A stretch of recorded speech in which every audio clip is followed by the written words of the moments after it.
Hi this is Prabhat Ranjan और आज की इस वीडियो में हम डिस्कस कर रहे होंगे कि भैया मैं जेई मेंस के लिए पार्शियल ड्रॉप लूं या ना लूं। तो सबसे पहले मुझे बताइए कि आप ड्रॉप क्यों ले रहे हो। क्योंकि अभी तक आपका जेई मेंस क्लियर नहीं हुआ। हो सकता है आपका फर्स्ट ड्रॉप हो तो आपने बोर्ड्स ईयर में क्लियर नहीं किया अभी तक।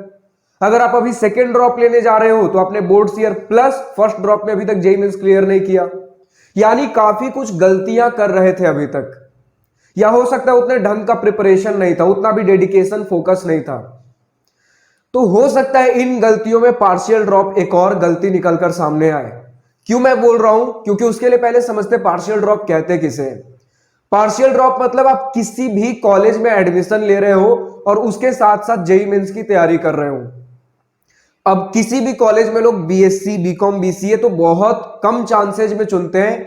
99% स्टूडेंट्स बीटेक कॉलेज में एडमिशन लेकर जेई मेंस की तैयारी करते हैं। अब समझिएगा कि बीटेक का शेड्यूल कैसा होता है, इंजीनियरिंग कॉलेज में दिनचर्या कैसा होता है, सुबह से शाम कितना आपका समय बीत रहा होता है, कितना फ्री टाइम मिलता है।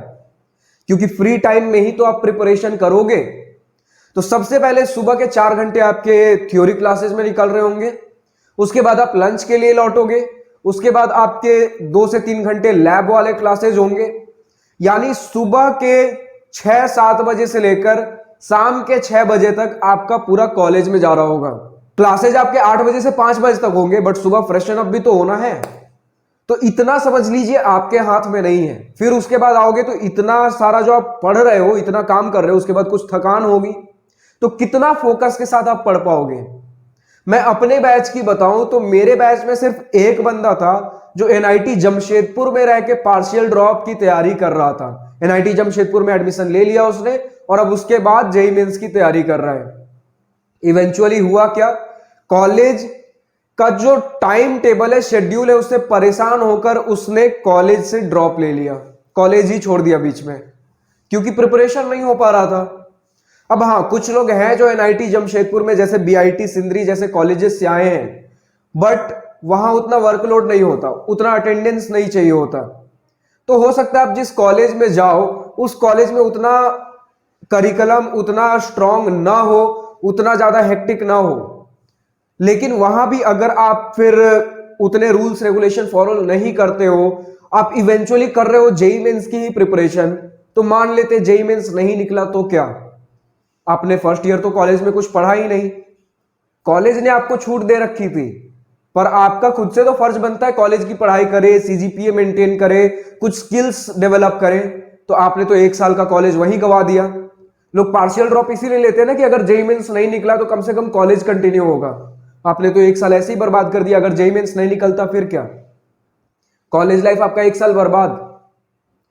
हो सकता है कि आप सिर्फ अगर फुल ड्रॉप लेकर तैयारी करो और अगर अभी भी जेई मेंस ना निकले तो अभी भी आपके पास वो सारे कॉलेजेस के ऑप्शन है जिसे आप पहले चुन रहे थे।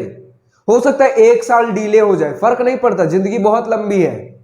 एक बार एडमिशन ले लिए, 3-4 साल बाद फिर वो ध्यान में भी नहीं रहेगा कि मैंने 1 साल एक्स्ट्रा देकर वापस से वही कॉलेज चुन लिया क्योंकि जेई मेंस नहीं निकला। लेकिन सोचिए कि आपने पार्शियल ड्रॉप ले लिया और फिर जेई मेंस नहीं निकलता है। अगर आपका फर्स्ट ड्रॉप है तो आईआईटी का चांस गया। अगर आप फिर से ड्रॉप लेते हो, सेकेंड ड्रॉप, और फिर से पार्शियल ड्रॉप ले लिया और फिर जेई मेंस नहीं निकला तो अब एनआईटी का भी चांस गया। तो आईआईटी एनआईटी के लिए यही 1-2 मौके हैं कि अगर मैं फुल ड्रॉप लेकर अच्छे से प्रिपरेशन कर लूं तो हो सकता है आईआईटी एनआईटी मिले या ना मिले, वो सारे कॉलेजेस तो कभी भी मिल जाएंगे मुझे।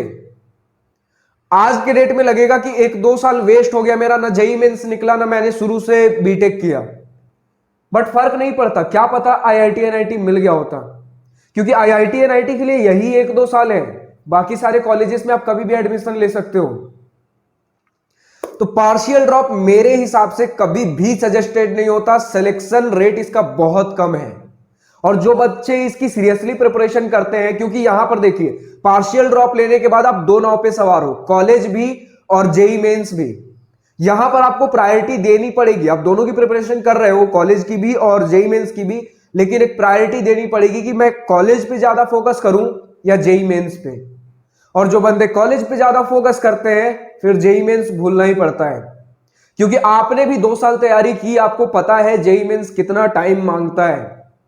बच्चों का खेल नहीं है, हलवा नहीं है कि हंसते खेलते निकाल दिया। फुल डेडिकेशन चाहिए होता है, दिन के 13-13, 14-14 घंटे टाइम देना पड़ता है। 8-10-12 घंटे तो आपका कॉलेज लेकर चले जा रहा है, आप कब सेल्फ स्टडी करोगे? और ड्रॉप ईयर में उतना समय भी नहीं होता, हार्डली 6 से 7 महीने मिल रहे होते हैं, कब करोगे प्रिपरेशन? और जो स्टूडेंट्स पार्शियल ड्रॉप में जेई मेंस को प्रायोरिटी देते हैं, फिर उन्हें कॉलेज छोड़ना पड़ता है। और अगर कॉलेज आपका उतना लाइट माहौल दे रहा है कि आप क्लासेज ना अटेंड करो तो भी चलेगा, एग्जाम थोड़ा इजी है, उस केसेस में आप जेई मेंस पे ज्यादा फोकस करते हो। लेकिन अगर जेई मेंस नहीं निकलता तो कॉलेज में भी आपने फर्स्ट ईयर बर्बाद कर दिया, कॉलेज अब आपके लिए नहीं है। अब आपको बहुत ज्यादा फाइट मारना पड़ेगा। जहां सेकेंड ईयर में आप लोग ढंग से कोई एक स्किल पकड़ के काम करना चालू कर चुके होते हैं, अब आप स्किल अब एक्सप्लोर कर रहे होंगे। तो सजेस्टेड यही है कि एक नाव पर सवार होइए, किसी एक चीज को पकड़िए और फुल फोकस के साथ करिए। करने में मजा भी आएगा, सिलेक्शन का रेट भी बढ़ेगा, सक्सेस के चांसेस भी बढ़ते हैं। तो ठीक है, इस वीडियो में मुझे इतना ही कहना था कि पार्शियल ड्रॉप मेरे एंड से सजेस्टेड नहीं है। अब बताइए और कौन से डाउट है आपके, कमेंट सेक्शन में लिखकर बताइए। फिलहाल इस वीडियो में इतना ही। अगर वीडियो पसंद आई हो तो लाइक शेयर सब्सक्राइब दिल खोलकर करिएगा। और अगर कुछ दिल की बातें, कुछ मन की बातें लिखकर बतानी हो या पूछनी हो तो कमेंट सेक्शन आप ही के लिए तो है। So thank you for watching this video. Good bye, nice day, wish you all the best for future, enjoy your journey.